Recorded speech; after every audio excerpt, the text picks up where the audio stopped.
Ang pusit ay isang mollusk na may pinahabang malambot na katawan, malalaking mata, 8 braso, at 2 galamay sa superorder na Decapodiformes, bagaman maraming iba pang mollusk sa loob ng mas malawak na Nicooloidea ay tinatawag ding pusit sa kabila ng hindi mahigpit na akma sa mga pamantayang ito.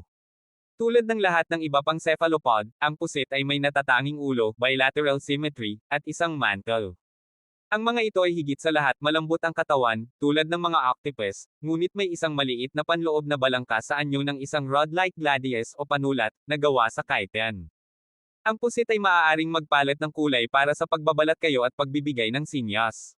Ang ilang mga species ay bioluminescent, gamit ang kanilang ilaw para sa counter-illumination camouflage, habang maraming mga species ang maaaring maglabas ng ulap ng tinta upang makagambala sa mga mandaragit. Ang pusit ay isang mollusk na may pinahabang malambot na katawan, malalaking mata, 8 braso, at 2 galamay sa superorder na Decapodiformes, bagaman maraming iba pang mollusk sa loob ng mas malawak na Nicooloidea ay tinatawag ding pusit sa kabila ng hindi mahigpit na akma sa mga pamantayang ito.